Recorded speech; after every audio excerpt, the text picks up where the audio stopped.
Oke, baik. Assalamualaikum warahmatullahi wabarakatuh. Selamat siang dan salam sejahtera untuk kita semua. Saya ucapkan selamat datang Bapak dan Ibu peserta webinar series 2 dari seluruh penjuru Indonesia yang telah bergabung di Rifkin sekali ini. Dalam acara webinar series 2, dari regulasi ke realisasi terkait untuk pemanfaatan dan pembuangan air limbah pada hari ini 17 Juli 2025, diharapkan selama webinar berlangsung, seluruh peserta dapat mengikuti dengan aktif dan juga maksimal sehingga materi yang disampaikan bisa diterima dengan baik. Mohon juga untuk menghidupkan video dan mematikan audio selama webinar berlangsung. Baik, saya Shen Albaya dengan senang hati akan memandu jalannya webinar ini hingga selesai. Bapak dan Ibu sekalian, sebelum dimulainya acara webinar, pada kesempatan siang hari ini, saya akan perkenalkan dua narasumber yang luar biasa sekali, yaitu Kak Aditya Nugraha Arfan dan juga Kak Nur Latifah Rizkia Ramdhani. Keduanya merupakan bagian dari tim Research and Consulting Ganesha yang telah berpengalaman luas dalam bidang teknik lingkungan. Dan sudah hadir bersama kita tentunya, mari kita sambut bersama. Halo Kak, selamat siang Kak Adi dan juga Kak Tika. Halo, Gimana, siang Mbak Sherin. gimana nih kabarnya hari ini? Alhamdulillah, baik sekali dan bersemangat. Pastinya semoga sehat selalu dan semangat terus ya Kak. Oke, baik, terima kasih banyak. Tanpa berlama-lama lagi, langsung saja nih kita masuk ke sesi pemaparan. Tetapi kita juga akan mendengarkan sedikit pemaparan dari Kak Salsa selaku tim marketing mengenai event-event Ganesha Talks yang sudah berlangsung di Ganesha. Jadi untuk Kak Salsa, saya silakan, terima kasih.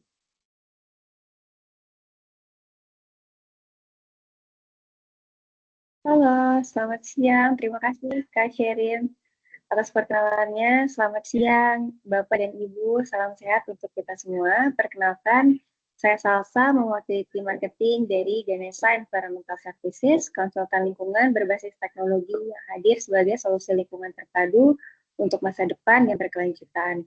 Kami berkomitmen untuk menjadi konsultan lingkungan yang terpercaya dan inovatif di Indonesia dengan menawarkan solusi berkelanjutan yang berbasis metodologi ilmiah yang canggih. Dalam setiap layanan yang kami berikan, kami selalu mengedepankan integritas, profesionalisme, dan kepuasan klien. Harapannya, solusi yang kami tawarkan tidak hanya sekedar memenuhi regulasi, tetapi juga mau memberikan dampak positif yang berkelanjutan bagi lingkungan dan masyarakat.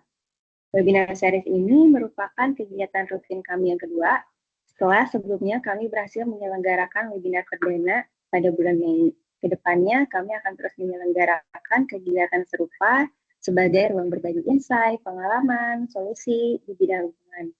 Sebagai informasi, layanan yang kami sediakan di Ganesha Environmental Services mencakup dokumen lingkungan, studi lingkungan, pemantauan lingkungan, teknologi pengolahan air dan air limbah, dan yang terakhir ada laboratorium lingkungan. Beberapa klien yang telah mempercayakan layanan kepada kami berasal dari berbagai sektor, diantaranya sektor pertambangan, seperti Sinarmas Group, Vale, Harita, dan lainnya. Kami juga mendampingi industri lain seperti sektor oil dan gas, termasuk Pertamina, serta sektor manufaktur seperti Paragon.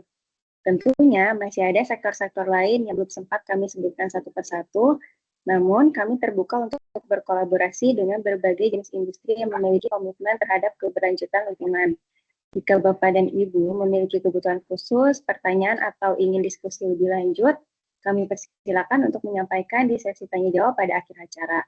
Mari kita mulai webinar hari ini. Semoga materi yang kami bagikan dapat bermanfaat dan membuka peluang kerjasama yang lebih luas di masa yang mendatang. Terima kasih semuanya yang telah berpartisipasi dalam webinar series 2 kali ini. Saya kembalikan ke moderator. Oke, baik. Terima kasih banyak Kak Salsa atas informasinya. Mungkin kita bisa lanjut lagi ke pemaparan dari dua narasumber kita. Untuk langsung memulai sesi pada siang hari ini. Oke, baik. Terima kasih Mbak Sherin. Saya izin buka untuk acara webinar di siang hari ini. Assalamualaikum warahmatullahi wabarakatuh. Eh, Selamat siang, Om Swastiastu, Namo Buddhaya, Salam Kebajikan.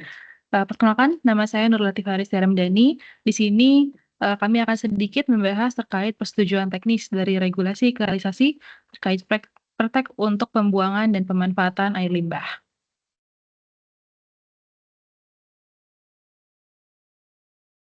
Oke, baik. Sekali lagi, izin memperkenalkan diri Bapak Ibu, saya Nurlatif Haris Ramdhani, dan saya nanti akan dibantu oleh rekan saya, Mas Aditya Adianugraha Arfan. Sedikit tentang kami, di Ganesha Environmental Services ini, kami berada di Divisi Research and Consulting. Di divisi ini, kami utamanya bertugas untuk membuat dokumen maupun kajian lingkungan yang membantu Bapak Ibu memecahkan persoalan lingkungan yang terjadi. Beberapa yang sering kami kerjakan adalah dokumen praktek, kajian hidrologi, karakterisasi air limbah, asesmen IPAL, dan lain sebagainya. Oke, baik, kembali lagi ke bahasan utama kami. Jadi pada kesempatan hari ini akan ada beberapa bahasan, dimulai dari pembahasan umum terkait regulasi, alur, serta jenis-jenis persetujuan teknis, kemudian akan ada juga studi kasus terkait kajian teknis pembuangan air limbah yang akan dijelaskan oleh Mas Adit, dan studi kasus standar teknis pemanfaatan air limbah yang akan dijelaskan oleh saya sendiri. Boleh dilanjutkan? Baik.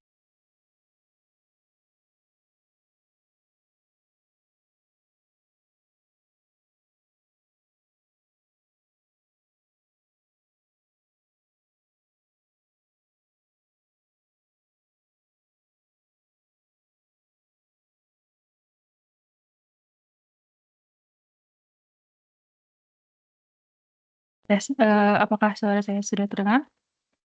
Tidak, mohon maaf sebelumnya. Saya izin lanjutkan.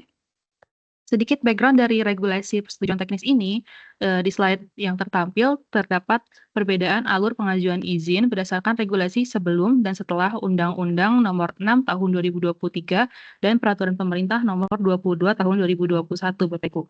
Dapat dilihat yang berdasarkan alur berikut ini, setelah diperbaharui, alur pengajuan izin lingkungan menjadi lebih singkat dan lebih efektif. Dapat dilihat pada diagram yang berwarna orange. Karena memang pada dasarnya pengintegrasian ini bertujuan untuk membuat proses pengajuan perizinan berusaha menjadi lebih efektif dan lebih efisien. Oke. Berdasarkan Peraturan Pemerintah Nomor 22 Tahun 2021, terdapat 4 kegiatan penyelenggaraan perlindungan dan pengelolaan mutu air. Pada hal ini, pengajuan izin melalui persetujuan teknis pemenuhan baku mutu air limbah menjadi salah satu upaya kita dalam pencegahan pencemaran air. Selanjutnya, terkait persetujuan teknis itu sendiri, yakni merupakan dokumen persetujuan dari pemerintah pusat atau pemerintah daerah yang berupa ketentuan mengenai standar perlindungan dan pengelolaan lingkungan hidup, serta juga analisis mengenai dampak lalu lintas usaha dan atau kegiatan sesuai dengan peraturan perundangan. Terminologi praktek ini menggantikan IPLC atau izin pembuangan limbah cair ya. Mungkin Bapak Ibu sudah lebih familiar dengan istilah ini. Nah, perbedaan antara IPLC dan Pertek itu sendiri terletak yang pertama di baku mutu air limbah yang digunakan. Pada Pertek ini kita tidak mengacu ke baku mutu air limbah yang lokal atau umum, tetapi kita dapat mengajukan baku mutu sesuai dengan air limbah yang kita keluarkan. Sehingga setiap perusahaan ini berpotensi memiliki baku mutu air limbah yang berbeda-beda. Kemudian di dokumen Pertek ini kita bergantung pada rona awal lingkungan masing-masing lokasi. Nah, apabila rona awal lingkungannya sudah tercemar, maka kita harus merancang agar air limbahnya ini tidak semakin mencemari lingkungan. Nah, siapa saja sih yang perlu mengajukan persetujuan teknis berdasarkan Permen LH nomor 5 tahun 2021, di antaranya adalah usaha dan atau kegiatan yang wajib AMDAL atau UKL-UPL, ini yang melakukan kegiatan pembuangan dan atau pemanfaatan air limbah. Tuh, untuk tahapan persetujuan teknis itu kira-kira seperti apa ya? Nah, berdasarkan pengalaman kami, penyusunan dokumen Pertek ini dapat dilakukan dalam waktu 3 bulan saja ketika seluruh data-data yang diperlukan untuk menunjang dokumen ini sudah terkumpul semuanya. Kemudian dokumen ini disubmit ke instansi terkait, bisa pusat ataupun daerah sesuai kewenangannya. Kemudian pada tahap validasi pengajuan yang memakan waktu kurang lebih 1 bulan, Selanjutnya, dilanjutkan dengan pemaparan rencana teknis kepada instansi yang terkait. Kemudian sekitar 2-9 bulan berikutnya diisi dengan penyesuaian dokumen pertek yang berakhir pada penerbitan SK atau surat keterangan persetujuan teknis. Nah, apakah sudah selesai sampai di sini, Bapak Ibu?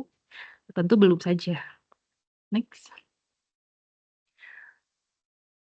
Setelah SK Perteknya terbit, maka kita perlu mengajukan sertifikat layak operasi atau SLO, dimulai dari commissioning dan uji coba IPAL, kemudian dilakukan integrasi persetujuan lingkungan, ini bersamaan dengan pertek-pertek lainnya seperti pertek emisi, pertek limbah B3 atau Rintek, kemudian baru kita dapat mengajukan SLO. Nah, pada tahap integrasi persetujuan lingkungan ini, kita mengusahakan untuk menyertakan rencana jangka panjang ya Bapak Ibu, mungkin sekitar 5 tahunan, agar pengajuan izin ini tidak berulang kali dan tetap efisien untuk prosesnya. Selanjutnya, pada pengajuan SLO ini terdapat verifikasi lapangan oleh verifikator, dan apabila kenyataan di lapangan ini tidak sesuai dengan dokumen yang kita ajukan, maka akan terbit berita acara yang perlu ditindaklanjuti sebelum terbitnya SLO. Maka setelah SLO terbit, maka IPAL sudah layak beroperasi. Next. Nah, apa saja sih pengolahan yang bisa kita ajukan dalam persetujuan teknis ini? Secara umum, dokumen pertek ini terbagi menjadi 2, kajian dan standar teknis. Terdapat 8 kegiatan yang bisa dimuat dalam kajian teknis, serta terdapat 4 kegiatan yang bisa dimuat dalam standar teknis. Namun, pada kesempatan kali ini kita hanya bisa membahas sebagian kecil saja dari seluruh kegiatan ini ya Bapak Ibu. Nah, baik, untuk selanjutnya saya serahkan kepada rekan saya, dipersilakan kepada Mas Adit. Oke, baik. Terima kasih, Mbak Tifa. Selamat siang, Bapak dan Ibu sekalian. Perkenalkan, saya Aditya. Di sini saya izin melanjutkan terkait apa yang tadi telah dijelaskan sedikit oleh Mbak Tifa ya. Berikut saya tampilkan beberapa contoh tata cara penapisan mandiri. Yang pertama ini terkait pembuangan air limbah ke badan air permukaan. Di sini tercantum ya ada beberapa daftar usaha ataupun kegiatan yang sudah pasti masuk ke potensi pencemaran tinggi. Ini dapat dilihat pada lampiran 1 Permen LHK 5 2021. Di situ terdapat 97 usaha yang otomatis wajib membuat pertek jika membuang air limbahnya ke badan air permukaan.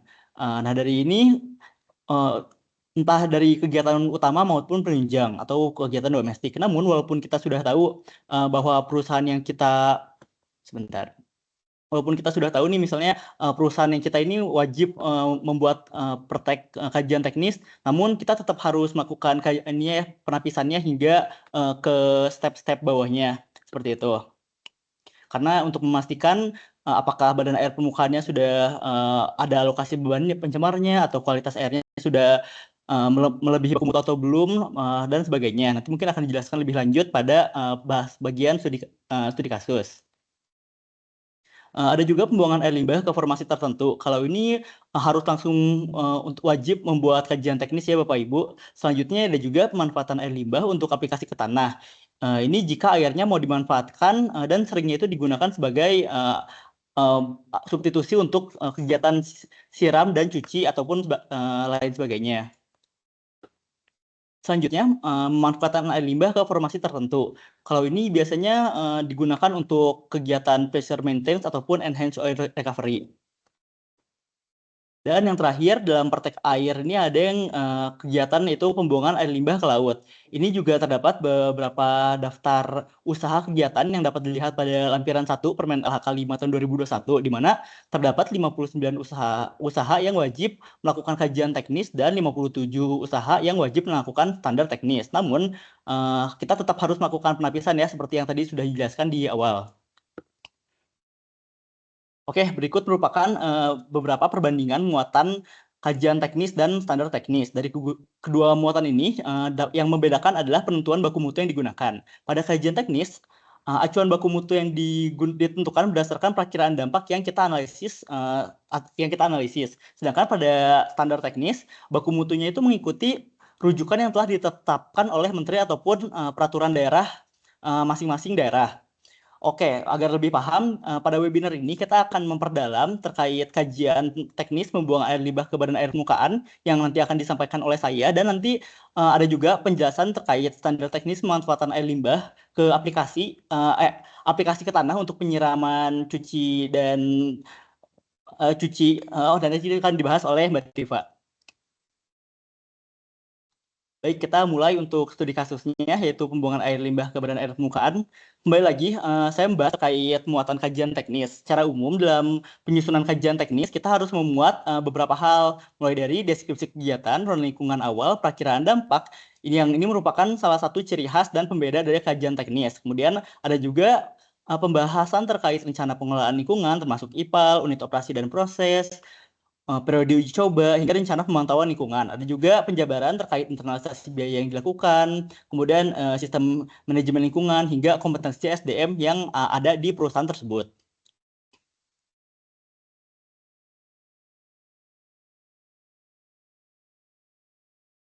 Oke, adapun data atau informasi yang kita butuhkan untuk menyusun dokumen ini ya mencakup data primer seperti kualitas air limbah, kualitas air permukaan, dan lain sebagainya.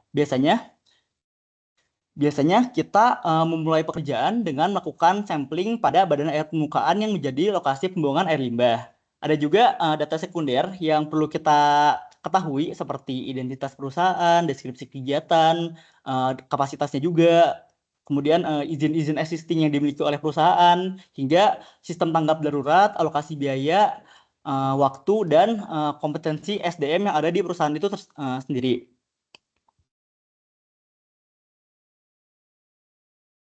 Dan yang paling penting juga ya ketika kita melakukan pembuatan dokumen adalah perencanaan yang matang.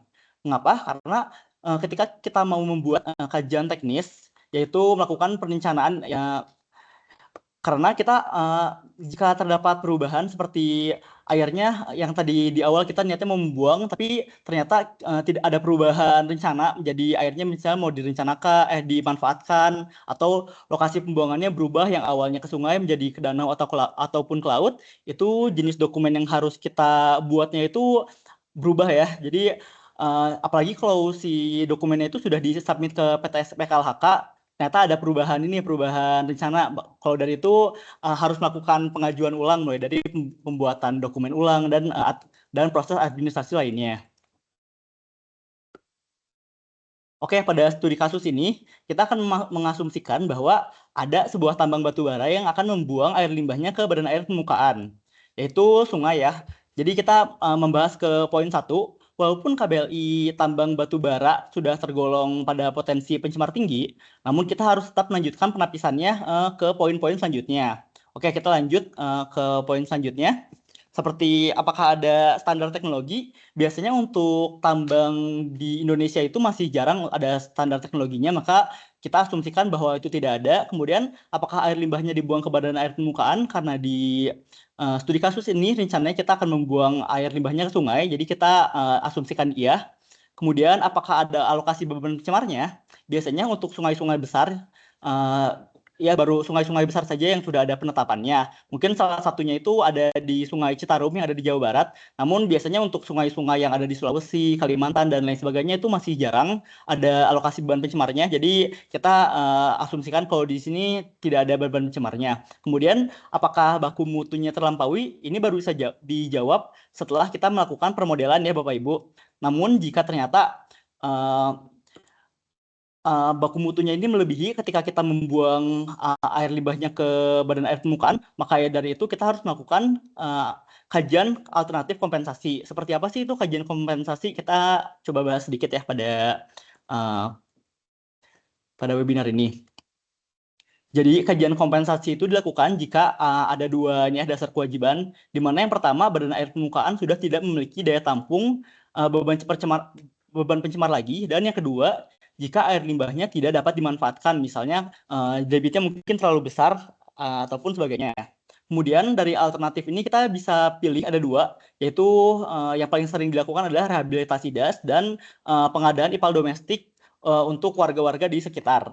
Nah ini pemilihannya ini tergantung pada beban pencemar parameter apa yang perlu kita kompensasi. Ada juga tantangan dalam melakukan kompensasi, di antaranya harus menyesuaikan kembali terkait periode uji coba yang telah kita buat di laporannya. Kemudian ada juga mencari lokasi kompensasi, karena untuk lokasi kompensasi entah itu rehabilitasi das atau pengadaan limbah domestik ini lokasinya harus berada di luar izin lokasi ya. Jadi kalau misalnya ditambang itu harus berada di luar konsesi ataupun di luar wilayah izin usaha pertambangannya. Belum lagi jika ada belum lagi kebutuhan atau keperluan untuk koordinasi perizinan lahan dengan dinas-dinas terkait. Ini biasanya umum untuk kegiatan rehabilitasi das.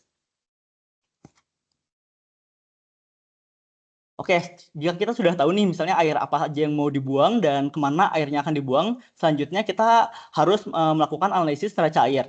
Pada kasus pertambangan batu bara yang di Indonesia kan dia sangat umum dengan pertambangan terbuka. Jadi yang menjadi concern utama adalah limpasan yang berasal dari air hujan yang dihasilkan. Maka dari itu kita harus memperhitungkan debit air hujan yang menjadi air limbah di sana. Salah satu perhitungan yang paling umum atau sering digunakan adalah persamaan rasional dengan rumus debit atau Q sama dengan CIA. Selanjutnya setelah kita membuat analisis debitnya, kita harus melakukan analisa fluktuasi air limbahnya, karena kalau ditambang itu biasanya air limbahnya berfluktuasinya itu tidak seperti pada industri yang biasanya nilainya sama terus ketika kegiatan produksi, karena ditambang ini dia tergantung pada hujan yang tidak bisa kita rencanakan. Jadi salah satu pendekatan yang bisa kita lakukan adalah menggunakan hidrograf satuan sintetis.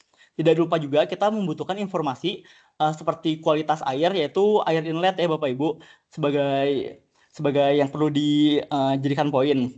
Kenapa air inlet? Karena kita membutuhkan air yang masih segar. Jadi air tersebut belum dilakukan pengolahan. Karena data itu akan menjadi acuan kualitas yang air limbah yang nanti akan kita olah dengan debit yang telah kita perhitungkan sebelumnya. Kemudian yang harus kita lakukan adalah menjabarkan raca air dari kegiatan utama secara keseluruhan. Misal di sini sebagai contoh pada tambang dijelaskan sumber air limbahnya, kemudian ada informasi-informasi terkait kapasitas unitnya, kemudian ada debit yang dibuang, debit yang dibuang ke sungai, dan penjelasan itu harus dijelaskan secara mendetail. Kemudian kita juga harus bahas satu persatu ya. Jika tadi di slide sebelumnya itu kita membahas secara keseluruhan air limbah yang ada di suatu kegiatan. Kalau di sini kita membahas lebih detail per IPAL-nya. Jadi mulai dari luasan catchment areanya kita harus bahas, kemudian berapa debit yang melimpas dari catchment area atau area tersebut. Kemudian kita juga harus menjelaskan terkait volumenya dari setiap unit. Ada pula kita harus menjabarkan jika menggunakan pompa, jadi jumlah pompanya berapa, kemudian debit pompanya itu berapa, harus dijelaskan juga kapasitas setiap kompartemennya, kemudian berapa pengurangan debit akibat evaporasi yang terjadi, hingga debit air limbah yang dibuang ke sungai lengkap dengan keterangan debit sungainya. Perlu diperhatikan juga ya Bapak Ibu, walaupun pengajuan yang kita lakukan ini adalah IPAL pada kegiatan utama, namun pada dokumen persetujuan teknis, IPAL domestik pun harus tetap kita jabarkan. Nanti mungkin untuk penjelasannya akan dibahas oleh Mbak Tifa terkait IPAL domestik.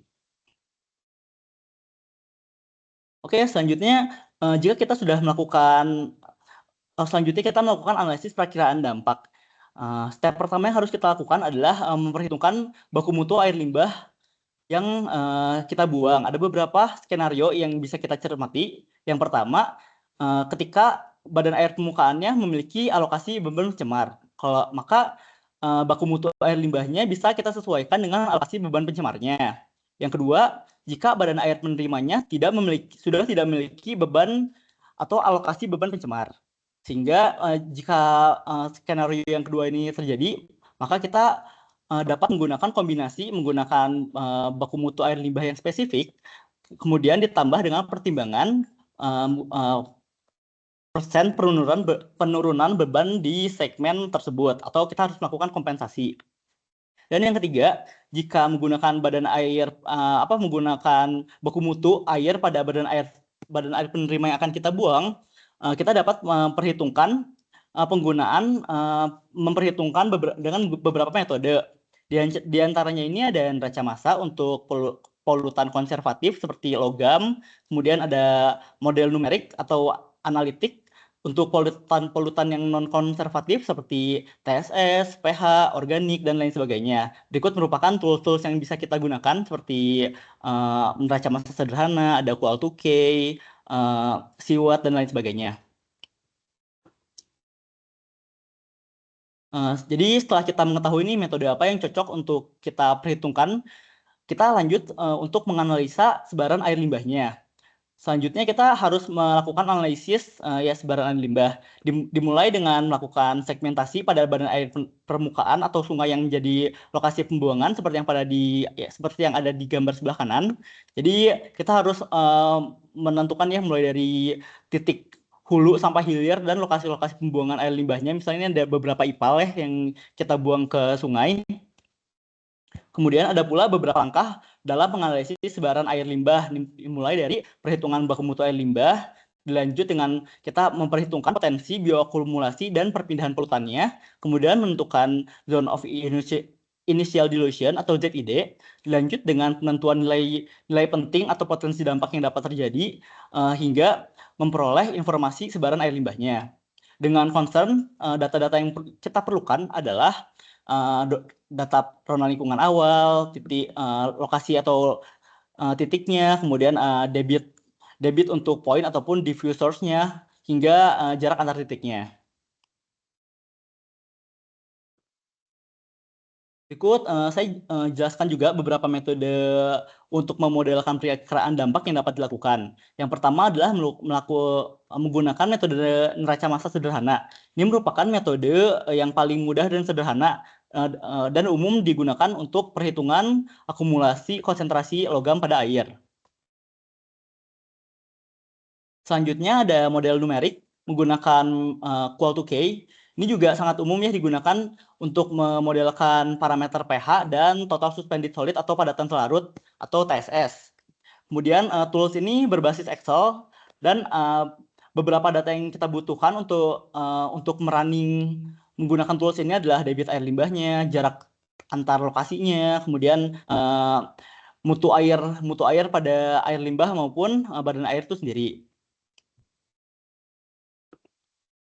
Selanjutnya ada juga model numerik menggunakan Lake2K. Ini adalah salah satu metode permodelan untuk melakukan permodelan di danau teman-teman.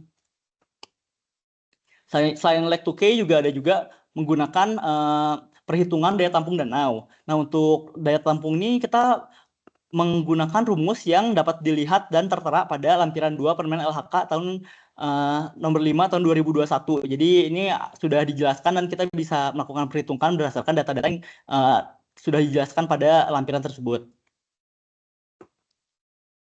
Dan yang terakhir adalah menggunakan Mike21. Kalau menurut saya ini merupakan metode yang cukup advance dibandingkan dengan metode lainnya, karena banyaknya data yang dibutuhkan, kemudian waktu analisis dan running aplikasi yang lumayan berat. Kemudian dari hasil analisa dari Mike21 sendiri, kita dapat langsung mengetahui sebaran zone of initial dilution-nya atau ZID yang merupakan dasar penentuan lokasi pemantauan yang nanti akan kita lakukan. Kenapa sih kita harus melakukan perakiraan dampak? Jadi dua diantaranya ini untuk mengetahui kualitas badan air setelah terdapat inputan air limbah yang kita buang. Apakah kualitasnya masih aman atau di bawah baku mutu ataupun sudah melampaui. Selanjutnya, untuk memperhitungkan beban pencemar yang kita buang ke badan air tersebut. Hal ini penting karena jika kualitas badan air permukaannya telah melebihi standar baku mutu yang telah ditetapkan, maka perusahaan itu wajib untuk melakukan kompensasi sebesar beban pencemar yang dibuangnya.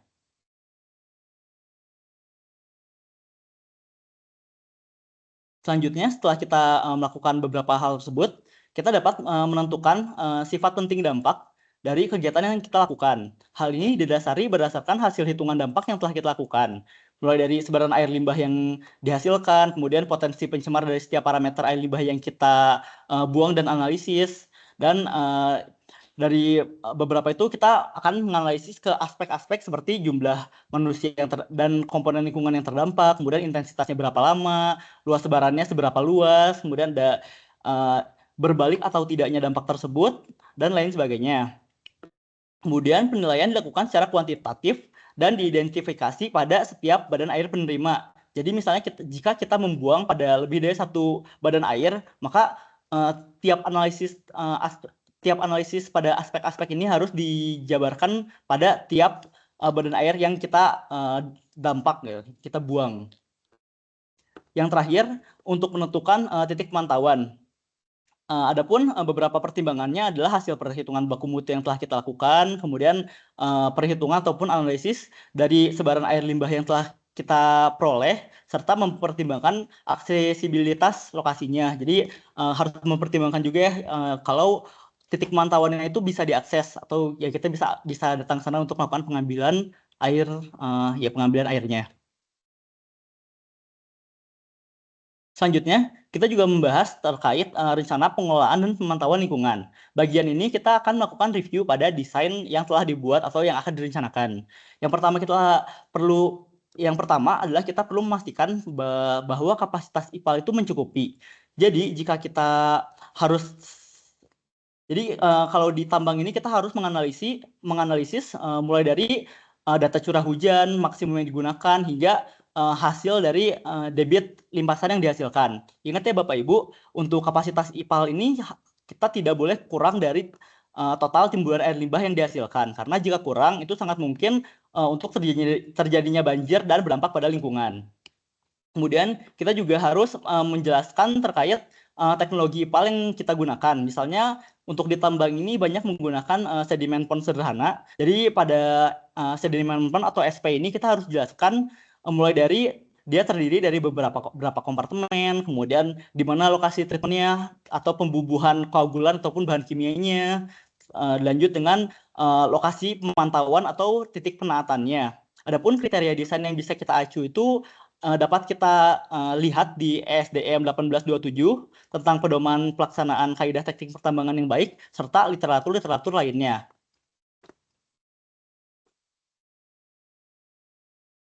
Selanjutnya, setelah kita tahu teknologi IPAL-nya itu seperti apa, kita harus mengevaluasi performa efisiensi penyisihannya. Ada beberapa cara untuk menentukan persen penyisihan. Jika pada studi kasus ini kita menggunakan sedimen pond.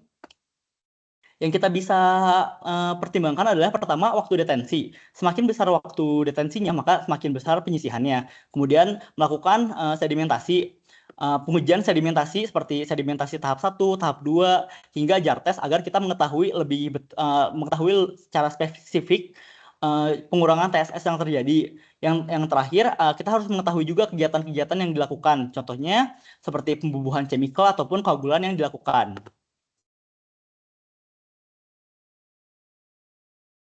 Oke, di sini setelah kita mengetahui data-data tersebut, kita lanjut ke tahap layouting. Perlu dicatat, ada beberapa hal yang harus tampak pada layout peta yang akan kita buat, seperti luasan catchment area, di mana lokasi inletnya, outletnya, outfall, kemudian lokasi monitoring hulu dan hilir pada badan air permukaan yang jadi lokasi pembuangan air limbah kita.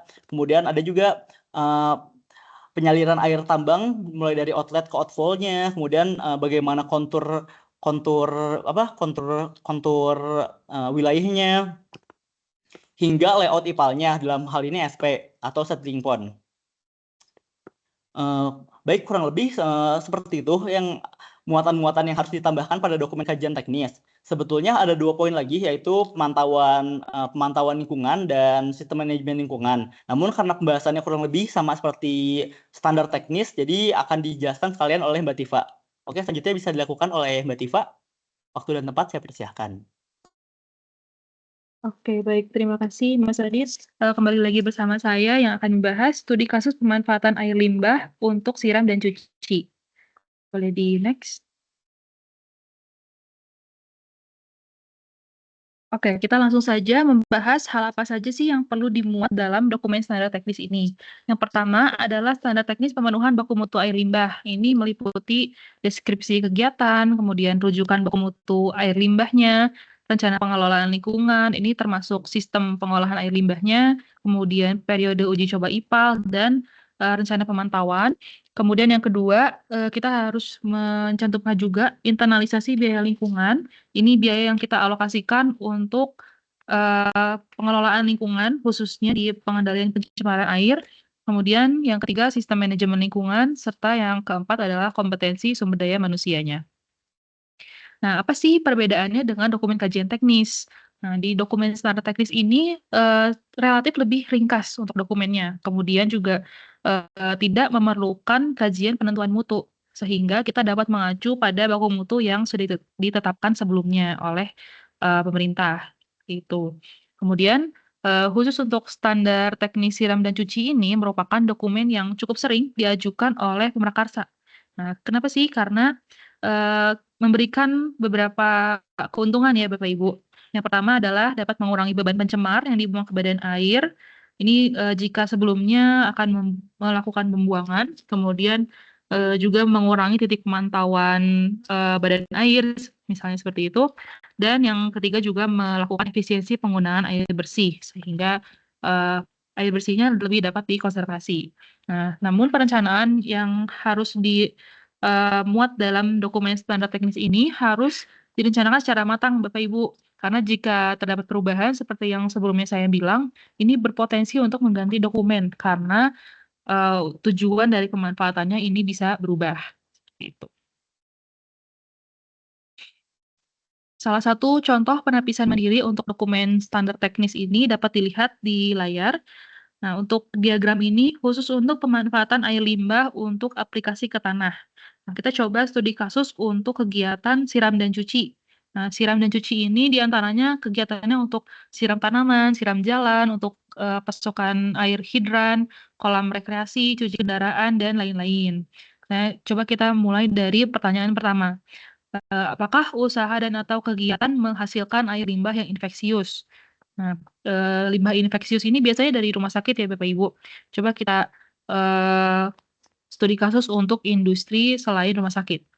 Maka jawabannya adalah tidak. Lanjutkan ke pertanyaan kedua, untuk proses utama atau bukan, yakni bukan, karena proses utama ini termasuk proses produksi, flushing, dan lain-lain. Kemudian kita lanjutkan ke pertanyaan ketiga, yaitu untuk kegiatan penunjang, ini seperti boiler, cadangan air baku, atau scrubber, ini jawabannya juga tidak. Kemudian ke pertanyaan keempat, untuk produk samping juga tidak, seperti pupuk, untuk energi, untuk komposting, dan lain-lain, ini tidak kita lakukan. Kemudian untuk pertanyaan yang kelima, untuk menambah nutrisi tanah untuk budidaya. Ini juga tidak, karena kita hanya menyiram taman dan jalan. Kemudian pertanyaan yang terakhir adalah untuk penyiraman dan pencucian. Nah, karena kegiatan yang kita coba penapisannya ini adalah siram dan cuci, maka jawabannya iya, sehingga kesimpulannya adalah kita harus menyusun standar teknis. Boleh di next.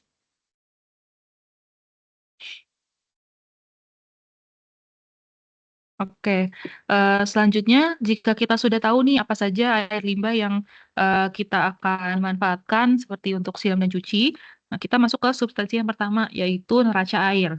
Nah, pada dokumen ini selain di kajian teknis juga di standar teknis harus melampirkan neraca air yang cukup lengkap ya Bapak Ibu. Dimulai dari penggunaan dari sumber airnya, ini bisa dari air baku sumur bor misalnya atau mengambil dari sungai. Kemudian penggunaan air ini di sekitar lingkup perusahaannya ini menggunakan air untuk apa saja. Ini di sini tertera seperti mes, masjid, klinik, dan lain-lain. Kemudian keluarannya juga berapa, untuk pengelolaannya kita menggunakan sistem pengolahan apa, dan pemanfaatannya contohnya di diagram ini adalah untuk penyiraman jalan, dan harus di state juga debitnya berapa yang akan kita manfaatkan. Nah, untuk perhitungan timbulan air limbahnya ini kita biasa menggunakan SNI ya untuk standar kebutuhan airnya. Nih, contohnya untuk di tabel sebelah kiri ini ada contoh perhitungan kebutuhan air dan timbulan air limbahnya. Boleh di next. Oke, selanjutnya berikut merupakan contoh neraca air untuk air limbah industri. Ya, masih sama, kita bahas dari sumber air bakunya, kemudian penggunaannya seperti ini ada domestik, cooling tower, proses produksi, dan lain-lain, kemudian hingga keluaran, dan sampai ke pojok kanan bawah yaitu penyiraman tanaman dan jalan sebagai kegiatan pemanfaatan air limbahnya. Seperti itu. Sekilas neraca air di limbah industri ini lebih kompleks ya Bapak Ibu daripada air limbah domestik. Namun saya kira jangan khawatir karena kita hanya mendeskripsikan apa saja penggunaan air yang dilakukan oleh Bapak Ibu di perusahaan misalnya. Kemudian kehilangan airnya seperti penguapan dan konsumsinya berapa, serta kegiatan pemanfaatannya itu yang direncanakan seperti apa. Boleh dilanjut? Oke, kemudian kita masuk ke pembahasan kegiatan pemanfaatan air limbahnya. Yang pertama, ini kita harus menentukan area pemanfaatannya, karena pada studi kasus yang kita bahas ini, kita akan membahas siram cuci ya Bapak Ibu, maka dapat dilihat di layout yang sebelah kiri, ini terdapat area pemanfaatan yang berwarna ungu. Nah, di layout ini ada beberapa informasi yang perlu kita cantumkan. Di antaranya ada luas areanya berapa, kemudian debit penyiramannya ini berapa, contohnya berapa meter kubik per hektar, seperti itu. Kemudian rasio atau persentase debit yang direncanakan untuk kegiatan penyiramannya itu berapa, kemudian titik koordinat area yang disiramnya juga harus dicantumkan, serta area pemantauan. Nah, area pemantauan ini biasanya berupa sumur pantau air tanah di hulu dan di hilir aliran air tanah. Yang kedua, jika kegiatan pemanfaatannya ini berupa cuci kendaraan atau cuci alat berat ya Bapak Ibu di sebelah kanan, maka kita harus mencantumkan beberapa informasi penting seperti debit pencucian setiap unitnya, jumlah pencucian unit per hari, kemudian jadwal pencuciannya itu harus kita rencanakan dengan matang. Oke, selanjutnya kita masuk ke bagian rencana pengelolaan dan pemantauan dari IPAL-IPAL yang kita rencanakan. Poin pertama yang harus kita perhatikan adalah kapasitas IPAL-nya. Kapasitas IPAL untuk masing-masing air limbah itu dapat dihitung dengan berbagai macam cara ya Bapak Ibu. Nah, contohnya ini untuk IPAL industri, maka kita harus menghitung dulu kebutuhan air produksinya berapa sebelum kita mengetahui timbulan air limbah yang akan kita manfaatkannya ini berapa. Kemudian untuk yang IPA domestik seperti yang sebelumnya saya jelaskan, kita dapat menghitung dari jumlah karyawan atau kapasitas setiap fasilitas yang dimiliki, kemudian fasilitasnya apa saja, kemudian perhitungan kebutuhan air bersih, hingga perhitungan timbulan air limbah yang dihasilkan dari kegiatan domestik. Nah, sama seperti kajian teknis, kita harus memastikan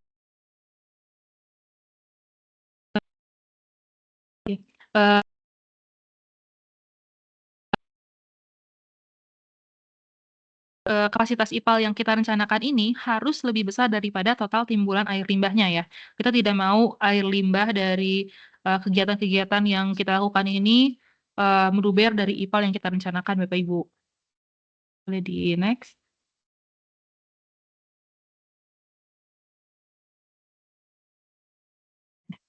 Yang kedua, ini teknologi IPAL yang digunakan. Di gambar yang di atas ini tertera teknologi biofilter anaerob aerob. Ini untuk pengolahan air limbah domestik ya Bapak Ibu. Mungkin sudah banyak yang familiar juga. Nah, penerapan teknologi ini juga kita perlu didasari dengan kecocokan parameter air limbahnya. Misalnya untuk air limbah domestik ini ada BOD, COD, dan TSS, pH, dan lainnya, maka kita bisa menggunakan pengolahan biologis seperti biofilter anaerob aerob ini. Nah, kemudian juga kita harus mengacu ke kriteria desain yang bisa dari literatur maupun dari standar nasional Indonesia, karena juga sudah memuat banyak ya unit pengolahan yang distandarisasi. Kemudian poin yang ketiga ini adalah neraca massa penyisihannya. Apa saja sih yang disisihkan di neraca massa ini? Tentu parameter-parameter air limbahnya, Bapak Ibu. Contohnya di sini kita mengolah OD, COD, TSS, pH, coliform, dan lain-lain. Nah, pada setiap unit-unit pengolahan yang kita rencanakan, ini contohnya ada ekualisasi, prasedimentasi, biofilter anaerob, biofilter aerob, dan sedimentasi. Ini kita harus diperhitungkan berapa penyisihan masing-masing parameter itu, hingga di outletnya ini kita targetkan untuk memenuhi baku mutu air limbah yang kita ajukan di dokumen standar teknis ini.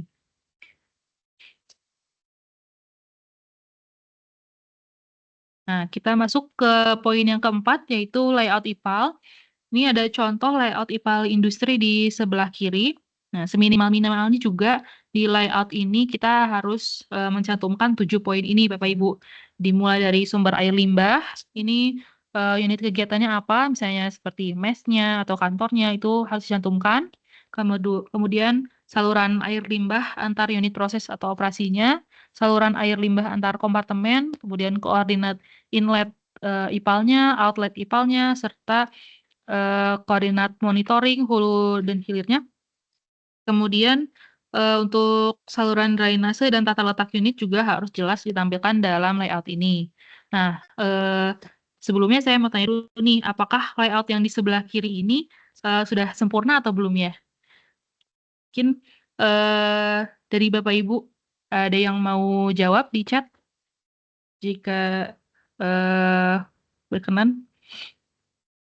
Di layout ini kan di sebelah kiri sudah terlihat cukup rumit ya untuk layout yang disajikan.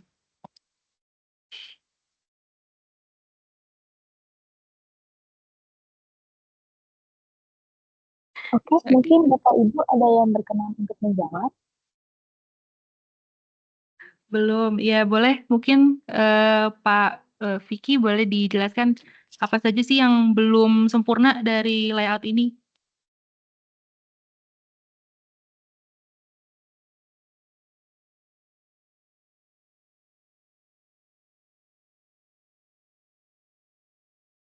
Oke, boleh komponen-komponennya disebutkan Bapak Ibu. Nanti untuk peserta yang sudah menyebutkan komponen-komponennya tolong dicatat ya Mbak Sherin, Mbak Salsa. Mungkin bisa langsung dijawab melalui mic saja ya, karena saya sudah mengaktifkan mic-nya. Oke, sudah ada yang jawab. Koordinat inlet outlet belum ada, dimensi saluran koordinat. Betul.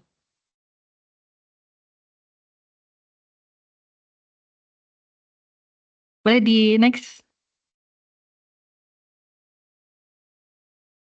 Ya, Bapak Ibu sudah banyak yang betul ya di layout ini tidak ada dimensinya, kemudian saluran air limbahnya juga tidak ada, kemudian saluran drainase tidak ada, koordinatnya juga tidak ada, dan sumber air limbahnya pun tidak ada. Ya, walaupun terlihat lebih rumit ya untuk layout IPAL-nya dibandingkan mungkin daripada IPAL domestik, tapi ini masih ada kekurangan-kekurangan yang harus kita lengkapi dari layout ini. So. Boleh di next. Oke, kita lanjut ke poin kelima, yaitu rencana pemantauan lingkungan. Karena bahasannya mirip ya dengan kajian teknis, saya akan sambung dari materinya Mas Adit tadi. Di poin ini cukup banyak yang perlu kita bahas, Bapak Ibu. Nah, saya sudah bedakan untuk kotak biru itu yang terkandung di dalam kajian teknis, kemudian untuk kotak berwarna abu-abu itu yang dibahas pada standar teknis, dan yang putih itu dibahas di kedua dokumen. Nah, kedua dokumen ini perlu titik penaatan atau compliance point. Ini letaknya biasanya di outlet IPAL ya Bapak Ibu. Kemudian kita juga butuh data dari mutu air limbah yang kita keluarkan. Ini bisa diambil di inlet IPAL-nya. Kemudian juga kita butuh mutu air tanah. Ini untuk memastikan bahwa tidak ada pencemaran yang terjadi akibat kegiatan yang kita lakukan. Kemudian juga ada frekuensi pemantauan yang harus kita tetapkan. Khusus di kajian teknis, kita perlu memantau mutu air permukaan, yaitu sungai yang air limbahnya kita buang ke sana, atau mungkin danau ataupun laut ya Bapak Ibu. Kemudian titik pembuangan atau titik outflow air limbahnya, dan juga titik koordinat pemantauan hulu hilir dari badan air permukaan. Nah, kemudian di standar teknis, kita perlu mencantumkan beberapa informasi yang harus disesuaikan dengan jenis kegiatan pemanfaatannya. Jika kegiatan pemanfaatannya diinjeksi, maka kita butuh data titik koordinat sumur injeksinya, kemudian parameter-parameter sumur injeksinya apa saja. Kemudian untuk kegiatan peresapan ke tanah, ini kita butuh memantau terkait PON resapannya seperti apa. Kemudian untuk dosis, debit, dan ritase pemanfaatan ini untuk kegiatan siram cuci biasanya, karena bisa ya kita hitung dosis dan ritase atau jadwal pemanfaatannya. Kemudian jika untuk budidaya contohnya seperti titik pantau tanah, pemeliharaan lahan, hingga kebauannya ini jika diperlukan, maka harus kita cantumkan dalam dokumen. Nah, kemudian untuk frekuensi pemantauan ini sebetulnya sudah tercantumkan juga dalam lampiran di Permen 5 tahun 2021, Bapak Ibu. Jadi bisa dilihat pada dokumen acuan tersebut. Oke, boleh di next. Oke, kita masuk ke bagian terakhir, yaitu sistem manajemen lingkungan. Seperti yang Bapak Ibu sudah ketahui ya, SML ini mengacu juga ke ISO 14001 tahun 2015 terkait Plan, Do, Check, Action atau PDCA. Ini juga bisa disandingkan dengan Permen LH nomor 5 tahun 2021 di lampiran 4. Ini ada contohnya di sebelah kanan. Nah, ini bisa kita mengacu untuk dokumen SML yang dilampirkan dalam dokumen kajian teknis maupun standar teknis ke lampiran 4 Permen LH 5 tahun 2021 ini. Next. Oke, SML yang kita bahas di dokumen persetujuan teknis ini perlu memenuhi 6 prinsip SML, Bapak Ibu. Terdapat yang pertama terdapat kebijakan lingkungan, dijelaskan sebelumnya kebijakan apa saja yang sudah ditetapkan di perusahaan misalnya. Kemudian perencanaan terkait pengelolaan lingkungan, implementasi dan operasinya, pemeriksaan dan tindakan perbaikan, tinjauan manajemen sampai ke perbaikan berkelanjutan. Karena seperti yang Bapak Ibu tahu ya, SML ini kita looping untuk selalu menyempurnakan sistem pengelolaan lingkungan. Nah, boleh di next dulu. Nah, khususnya dalam dokumen praktek ini kita perlu menyertakan evidence atau bukti-bukti bahwa perusahaan yang kita ajukan izinnya ini sudah menjalankan SML. Nih, contohnya seperti apa? Seperti dokumen SOP-nya, kemudian studi-studi pendukung, sertifikat kompetensi sumber daya manusianya, dan lain-lain. Kemudian untuk SML ini, karena kita pada bahasan kali ini membahas praktek air limbah, maka kita juga berfokus di SML terkait PPA atau pencegahan pencemaran air. Nah, kita harus cantumkan bukti-buktinya di dokumen persetujuan teknis yang kita ajukan. Oke, sekiranya mungkin dari saya sudah cukup sekian untuk paparan singkat terkait studi kasus ini. Terima kasih atas perhatian Bapak Ibu. Izin saya kembalikan kepada Mbak Sherin. Oke, baik. Terima kasih banyak Kak Adi dan juga Kak Tifa atas pemaparannya yang sangat komprehensif dan luar biasa sekali. Hari ini kita telah mendapatkan pemahaman yang lebih mendalam mengenai regulasi hingga implementasi terkait dengan persetujuan teknis air limbah, mulai dari proses penyusunan dokumen, studi kasus pembuangan ke badan air, hingga pemanfaatan air limbah. Tadi juga sudah dijelaskan bahwa praktek bukan hanya soal izin, tapi memang menyangkut kesiapan teknis, perhitungan matang, dan tanggung jawab lingkungan. Kuncinya adalah kolaborasi antara pelaku usaha, konsultan, dan pemerintah agar pengelolaan air limbah bisa berjalan efektif, aman, dan taat regulasi. Semoga penjelasan dari Kak Adit dan juga Kak Tifa dapat membuka wawasan Bapak dan Ibu sekalian. Sebelum kita ke sesi tanya jawab Bapak dan Ibu, saya mau menyapa terlebih dahulu nih, apakah masih semangat di siang hari ini? Boleh dibantu dijawab di kolom chatnya. Apakah masih semangat? Pastinya masih semangat dong ya. Jam, persis. Ya. Baik. Silakan. Oke, semangat. Oke, luar biasa. Ya. Oke, baik. Selanjutnya kita akan masuk ke sesi tanya jawab. Bagi Bapak dan Ibu yang ingin mengajukan pertanyaan, silakan langsung saja tanyakan di kolom chat. Tetapi kabar baik lagi nih, ada kabar baik lagi untuk 3 pertanyaan terbaik akan mendapatkan saldo e-wallet. Jadi Bapak dan Ibu diharapkan mengikuti rangkaian acara hingga akhir dan pengumuman pemenang akan diumumkan setelah sesi dokumentasi. Jadi pastikan pertanyaannya juga relevan dan juga insightful serta diawali dengan menyebutkan nama, asal, dan instansi. Baik, silakan jika ada pertanyaan boleh langsung saja ditanyakan di kolom chat.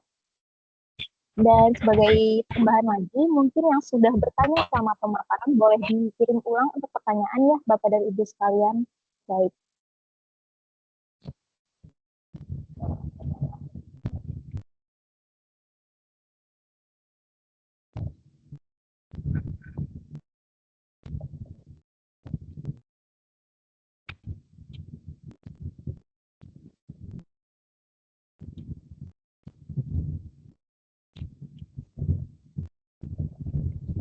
Waalaikumsalam. Ini jam. Ini jam. Jam 4:10. Nah, sebenarnya jam 4.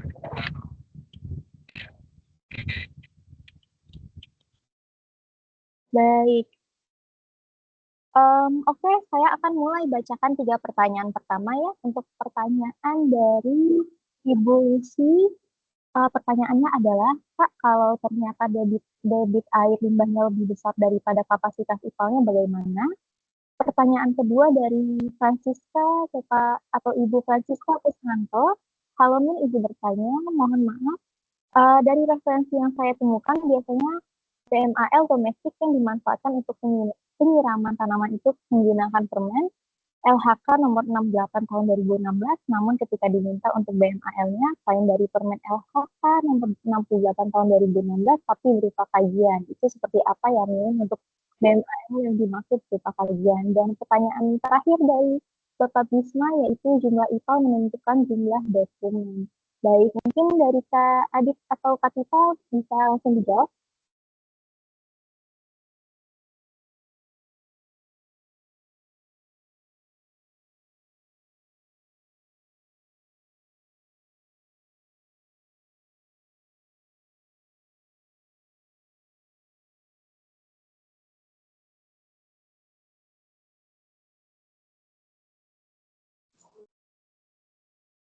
Oke.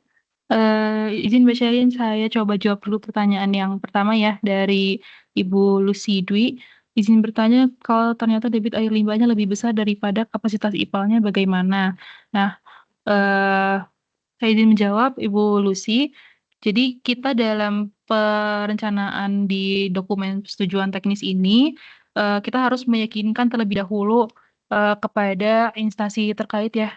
Misalnya jika untuk instansi pencemar tinggi itu ke KLHK atau mungkin perusahaan lain ke DLH provinsi masing-masing, itu kita harus meyakinkan bahwa kita memiliki pengelolaan dan pengolahan air limbah yang memadai sehingga tidak mencemari lingkungan. Nah, jika case-nya seperti ini, mungkin perlu disesuaikan kembali dari Ibu Lucy dan kawan-kawan penyusun lainnya terkait kapasitas IPAL-nya atau mungkin dirunut terlebih dahulu dari debit air limbah yang dikeluarkannya. Mungkin boleh dihitung ulang terlebih dahulu, dirunut dari sumber air limbahnya, menghasilkan berapa banyak air limbah, itu bisa mengacu ya kepada standar nasional Indonesia dulu, kemudian dikalikan dengan faktor air limbahnya, dan jika air limbah yang ditimbulkannya ini masih lebih besar daripada IPAL, kemudian kemungkinan besarnya akan diminta untuk meningkatkan kapasitas IPAL-nya. Itu bisa dengan perencanaan ulang IPAL yang sudah ada atau mungkin penambahan unit IPAL sehingga menjadi dari 1 unit menjadi 2 unit misalnya. Sehingga memisahkan menjadi 2 sumber air limbah. Kemungkinan seperti itu sih untuk arahan dari instansi terkaitnya itu. Tuh, mungkin kalau misalnya ada tambahan dari Mas Adit, boleh untuk menjawab pertanyaan Ibu Lucy.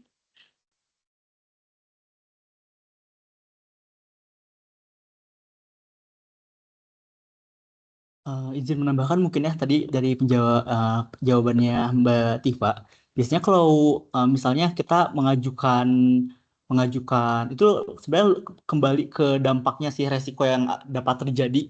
Misalnya kalau di air limbah domestik, misalnya debitnya terlalu besar sedangkan kapasitas IPAL-nya terlalu kecil tuh sangat mungkin jadi ada ya dampak mulai dari luapan yang terjadi di instalasi pengolahan air limbahnya, kemudian bisa juga berdampak pada lingkungan. Jadi itu pasti pun ketika kita ajukan ke KLHK itu pasti akan jadi hal yang jadi concern mereka lah, pasti ditanyain kayak kenapa nih dari jumlah orangnya banyak sekali, misalnya dari jumlah jumlah karyawannya banyak sekali sedangkan IPAL-nya segini, itu pasti akan akan jadi bahan diskusi atau ya bahan pertanyaan banyak dari KLHK sampai akhirnya ya itu ujungnya akan terbuka atau ya itu. Jadi harus dipastikan kembali jangan sampai kapasitas yang kita rencanakan itu tidak sesuai dengan jumlah air limbah yang dihasilkannya, seperti itu.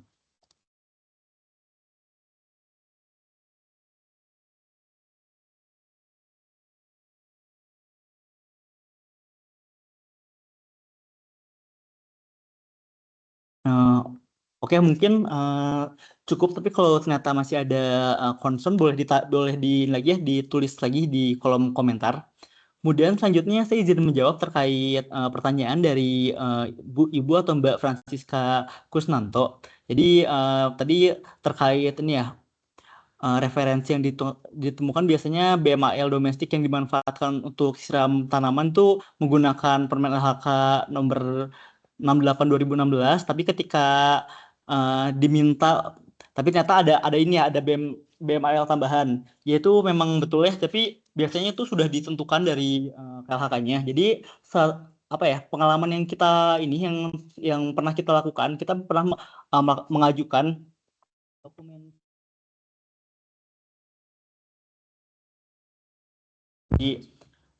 Jadi untuk dari karena waktu itu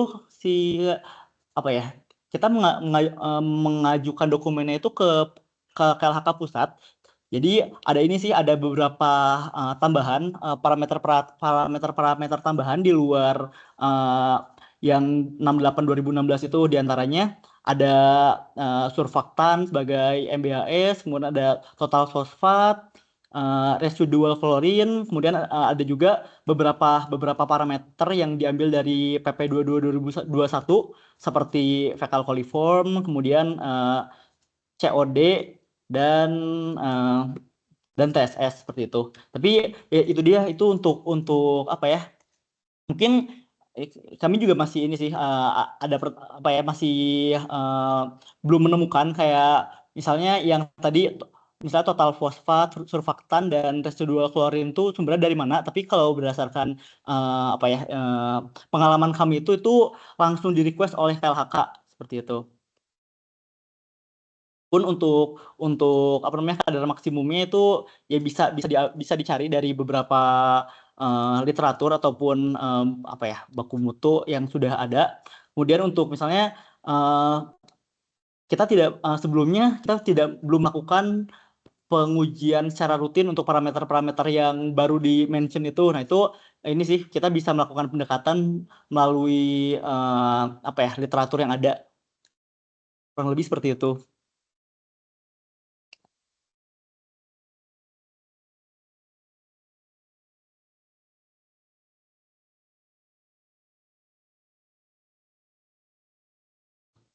Oke, mungkin sekalian tadi ada pertanyaan dari Mas atau Pak Bisma ya, terkait apakah jumlah IPAL itu menentukan banyaknya dokumen. Itu tidak ya. Jadi kita bisa mengajukan langsung banyak IPAL dalam satu dokumen. Namun dengan catatan dokumen itu jadi satu dokumennya satu jenis gitu. Misalnya kita ada ada dua pemanfaatan dan ada pembuangan dan pemanfaatan air limbah yang kita akan lakukan di suatu perusahaan. Jadi ada beberapa IPAL yang kita ingin buang air limbahnya ke badan air permukaan, dan ada juga IPAL yang kita ingin manfaatkan. Nah itu walaupun ada misalnya berapa puluh IPAL yang kita ingin manfaatkan, itu yang dibuatnya cukup 2 dokumen aja. Jadi misalnya kayak, oh ini dokumen kita kelompokkan IPAL mana aja yang mau kita buang untuk ke badan air permukaan mungkin, dan IPAL mana aja yang kita mau manfaatkan, misalnya seperti kita manfaatkan untuk siram cuci atau mungkin diserapkan ke tanah ataupun formasi tertentu seperti itu. Jadi dikelompokannya bukan berdasarkan jumlah IPAL, melainkan jenis pemanfaatan ataupun pembuangan yang kita ingin lakukan seperti itu.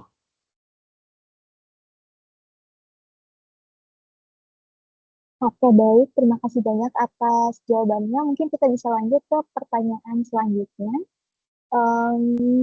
Dimulai dari Bapak Fadli Mulyadi. Untuk pertanyaannya adalah, yang pertama, apakah perhitungan tingkat evaporasi perlu juga dihitung jika unit kita adalah biota, atau evaporasi hanya dihitung apabila kita menggunakan kertas? Dan yang kedua adalah, apakah ada metode baku yang digunakan untuk menghitung tingkat evaporasi? Mungkin bisa langsung dijawab juga untuk satu pertanyaan. Silakan. Oke, baik.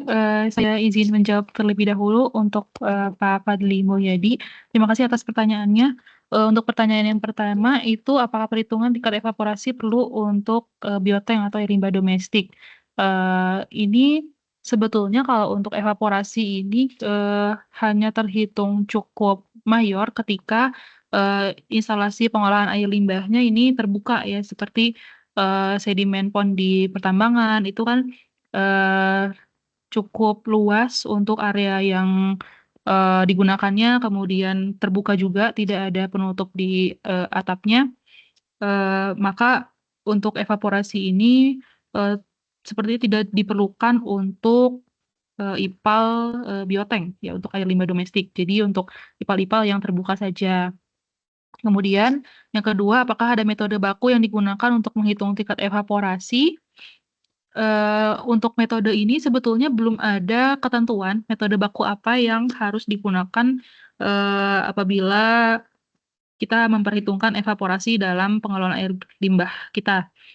Tapi untuk pengalaman kami, untuk tingkat evaporasi ini bisa menggunakan metode Penman method, dan untuk perhitungan ini mempertimbangkan berbagai aspek seperti cuacanya, kemudian sinaran mataharinya, dan lain-lain. Itu sejauh ini masih diterima oleh tim KLH Pusat ya. Jadi kalau untuk metode bakunya ini belum ada, namun salah satu metode yang kami gunakan adalah Penman method ini. Itu. Terima kasih. Oke, baik. Banyak atas jawabannya. Mungkin kita bisa lanjut ke pertanyaan selanjutnya. Dari Bapak Aldi dari Universitas Jember. Pertanyaannya adalah, tadi di bab kajian teknis disebutkan bahwa jika perusahaan memiliki kualitas air limbah yang melebihi baku mutu yang ditetapkan, maka perusahaan wajib melakukan kompensasi sesuai dengan limbah yang melebihi baku mutu tersebut. Kompensasi itu bentuknya seperti apa ya? Terima kasih, mungkin bisa langsung dijawab aja. Oke, mungkin sedikit sedikit meluruskan ya. Jadi kalau terkait parameter yang dibuang itu tidak boleh ya, tidak boleh melebihi baku mutu yang sudah ditetapkan. Malah mungkin sekarang kalau dari KLHK maupun dinas biasanya malah memperketat. Jadi baku mutu di perusahaan permen ataupun peraturan biasanya dia mencantumkan misalnya untuk TSS 300, tapi kalau dari KLHK ternyata itu udah nggak boleh 300, harusnya maksimal sekarang kita 100 gitu. Jadi kalau melebihi baku mutu itu sudah tidak boleh ya. Tapi ada kondisinya ketika kita ingin melakukan pembuangan air limbah ke badan air permukaan. Contohlah Sungai Mahakam. Jadi sebetulnya untuk Sungai Mahakam ini kondisinya sudah tidak baik-baik saja ya Bapak Ibu. Jadi mulai dari dia kan merupakan salah satu sungai terbesar di Kalimantan dan semua merupakan salah satu aliran dari semua buangan tambang sebelum masuk ke laut gitu. Jadi untuk di Sungai Mahakam itu dia sudah jadi kayak ada baku mutu air limbah untuk baku mutu badan air permukaan untuk sungai itu di Mahakam sudah kelas 1 ya. Dia maksimal di 30 atau 50 miligram per liter. Nah, tapi untuk kondisinya sendiri di Sungai Mahakam itu sudah 80 atau bisa sampai 100. Nah, kalau kayak gitu kan berarti sebetulnya kita sudah tidak boleh tuh membuang air limbah kita ke sungai yang kondisinya sudah lebih buruk daripada standar yang kita sudah acu gitu. Nah, tapi kita terpaksa nih membuang karena kita tidak bisa memanfaatkan airnya, misalnya kayak jumlah airnya yang terlalu besar atau mungkin kita tidak punya lahan untuk memanfaatkannya. Jadi hal yang satu-satunya kita bisa lakukan adalah tetap membuangnya ke badan air tersebut, tapi kita harus melakukan kajian kompensasi. Nah, jadi misalnya tadi ini kan ditanya juga ya bentuk kompensasinya seperti apa. Nah, ini untuk bentuk kompensasinya ini tergantung dari parameter apa yang sudah melebihi baku mutu. Misalnya untuk di Sungai Mahakam itu misalnya TSS-nya sudah besar nih. Nah, tapi kita terpaksa harus membuang air limbah yang memiliki kandungan TSS misalnya 50 mg per liter. Nah, dari situ kita harus mengalikan antara debit dan berapa konsentrasi yang kita buang ke badan air tersebut sehingga kita nanti akan mendapatkan beban pencemarnya nih selama harian atau tahunan gitu, berapa kilogram atau ton per tahun. Nah, dari situ kita bisa memperhitungkan kita akan mengganti berdasarkan parameter itu. Nah, parameter kegiatan apa nih yang kita bisa melakukan untuk mengurangi beban pencemar TSS. Nah, TSS kan total suspended solid kan dia dia identik dengan penggerusan tanah gitu. Nah, berarti yang bisa kita lakukan adalah melakukan pengurangan bagaimana caranya agar di lahan-lahan itu kita bisa kurangi gerusannya dan masuk ke air. Nah, biasanya kita melakukan rehabilitasi di das atau daerah aliran sungai tersebut. Nah, jadi kita memperhitungkan, menganalisa. Jadi kalau misalnya kita membuang ke badan air permukaannya itu ke sungainya itu setelah dihitung ada misalnya 1.500 kilogram per tahun atau ton per tahun. Nah, berarti kita harus merencanakan berapa nih luasan area yang akan kita rehabilitasinya seperti itu. Pun nanti juga kita akan memperhitungkan misalnya itu awalnya dari lahan gundul terus kita ganti jadi hutan, berarti kan dia pasti perhitungan untuk gerusan ataupun faktor ini akan jauh lebih berbeda. Nah, itu kita bisa asumsikan dari sana. Nah, itu untuk parameter TSS. Ada juga misalnya kayak ini ada parameter FE atau jangan FMN, misalnya dari amoniak gitu. Amoniak kan dia cenderung dari domestik nih. Dia si sungai kita sudah tinggi akan amoniak, tapi kita terpaksa untuk membuang amoniak ke sungai tersebut. Nah, itu kita bisa melakukan kompensasi dengan cara membuat IPAL domestik. Jadi yang awalnya banyak air limbah dibuang tinggi akan amoniak, kita bisa mengurangi si parameter tersebut dengan membangun IPAL domestik untuk warga-warga di sana. Tapi dengan catatan kegiatan kompensasi ini harus dilakukan di luar kompensasi area kegiatan kita atau kegiatan perusahaan kita seperti itu. Oke, baik. Terima kasih atas jawabannya. Mungkin kita bisa lanjut ke pertanyaan selanjutnya dari Bapak Muhammad Fauzi dari Rumah Sakit Eka Hospital Cibubur. Izin bertanya, saat ini kami sedang dalam pengurusan praktek IPAL DLH Jabar. Dalam prosesnya kami ada perhitungan neraca air dengan konsultan. Dari konsultan berdasarkan arahan dinas agar bisa dibuatkan sebesar-besarnya, maka konsultan membuat debit air limbah yang dihasilkan dalam 100% dari neraca air. Tapi dalam ketentuan dinas biasanya menggunakan 80% debit air limbah yang dihasilkan dari neraca air. Kira-kira yang lebih masuk untuk dicantumkan di pertek tersebut apakah 100% atau 80%? Mungkin bisa langsung dijawab saja. Oke, baik. Terima kasih atas pertanyaannya Pak Fauzi dari RSEK Hospital Cibubur ya. Jadi untuk pertanyaannya, untuk debit air limbahnya dihitung 100% dari, air bersihnya ya? Kira-kira mana yang lebih masuk untuk, dicantumkan di Pertek. Oke, memang betul untuk, pengajuan persetujuan teknis ini kita, harus merencanakan semaksimal mungkin air limbah yang kita hasilkan dari, fasilitas atau kegiatan yang kita punya, yang kita ajukan ini. Namun, biasanya memang betul ya 80% dari debit air limbah dan, ini sudah cukup, menjadi angka maksimum, untuk timbulan air limbah dari kebutuhan air bersihnya. Sebetulnya untuk 80% itu sudah cukup ya Bapak. Tapi jika memang, terdapat, perhitungan yang ingin disesuaikan menjadi 100% itu, sebetulnya tidak masalah juga. Karena, untuk perhitungan yang lebih besar ini bisa kita jadikan, sebuah investasi ya untuk di masa mendatang. Misalnya, jika ada penambahan, kapasitas, misalnya untuk di rumah sakit penambahan bed-nya atau, penambahan gedung, itu bisa menjadi investasi untuk mungkin 5 sampai 10 tahun ke depan, itu pasti akan terpakai. Jadi tidak perlu lagi untuk mengajukan ulang dokumen perizinan lingkungan untuk IPAL-nya ini, gitu. Tapi jika, mungkin jika budgetnya terbatas, hanya untuk, memenuhi kriteria dan, nilai maksimum yang umum digunakan, itu angka 80% itu juga sudah cukup, seperti itu. Terima kasih untuk pertanyaannya. Oke, baik. Mohon maaf sekali lagi, mungkin untuk Bapak Ibu yang belum terjawab pertanyaannya, mungkin untuk pertanyaan yang belum sempat dijawab, boleh langsung saja ditanyakan ke WhatsApp Ganesha ya, yang akan dikirimkan melalui grup webinar. Karena waktu kita tidak banyak, kita akan mengakhiri sesi tanya jawab sampai di sini saja.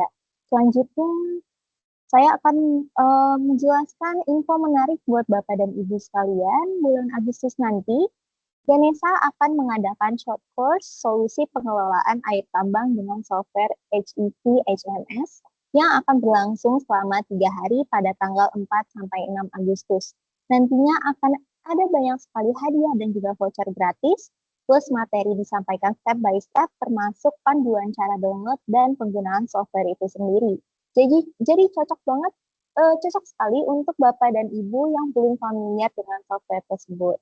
Jadi jangan sampai terlewat untuk short course kali ini. Baik, mungkin sebelum kita benar-benar mengakhiri sesi webinar pada siang hari ini, seperti biasa kita akan adakan sesi dokumentasi terlebih dahulu, maka kami mohon ketersediaannya untuk menyalakan kameranya sejenak. Baik.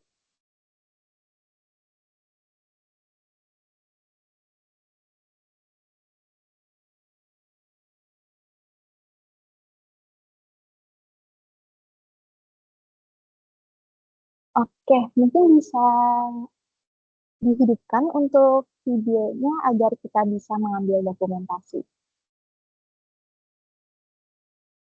Baik.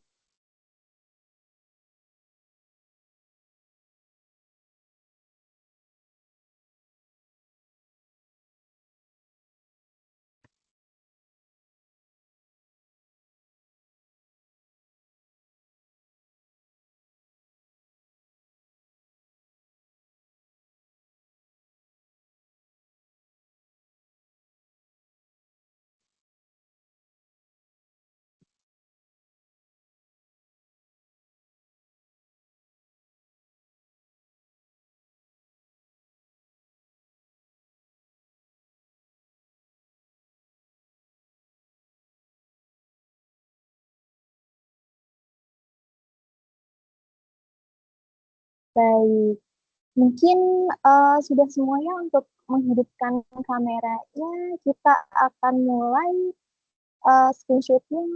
Baik, sudah semua? Oke. Oke, baik. Kita mulai dari halaman pertama. 1, 2, 3.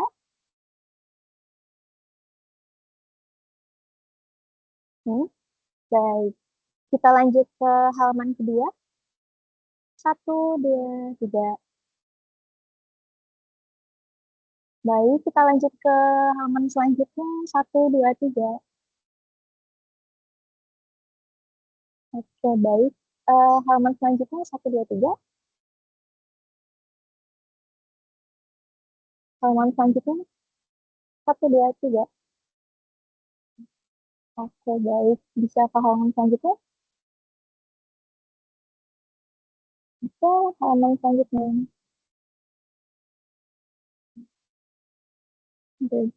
Oke, baik.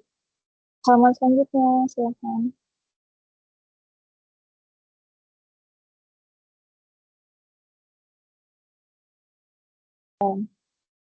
Baik, terima kasih banyak atas waktunya. Sekarang kita akan masuk ke bagian yang sudah ditunggu-tunggu, yaitu pengumuman 3 peserta dengan pertanyaan terbaik.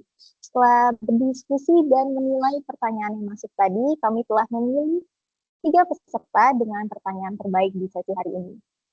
Oke, selamat kepada Bapak Fadli, Bu Francisca, dan juga Pak Fauzi. Selamat atas pertanyaan terbaiknya. Jadi mohon bantuannya untuk mengirimkan nomor HP secara private chat ke admin tim marketing melalui kolom chat agar hadiahnya bisa segera kami proses, Bapak Ibu. Baik. Oke. Mungkin tidak terasa ya sudah di penghujung acara. Kami segenap tim Ganesa Environmental Services mengucapkan terima kasih yang sebesar-besarnya kepada seluruh peserta yang telah berpartisipasi dalam webinar series 2 hari ini. Kami harap dapat bertemu kembali dengan Bapak dan Ibu di kesempatan berikutnya. Saya dan seluruh tim beserta narasumber mohon pamit undur diri. Sampai jumpa di webinar Ganesa selanjutnya. Selamat siang dan sehat selalu. Terima kasih. Terima kasih. Terima kasih, Bapak. Terima kasih Bapak Ibu. Selamat sore. Bapak Ibu. Terima kasih Bapak Bapak Ibu. Ibu. Terima kasih. Selamat sore. Iya.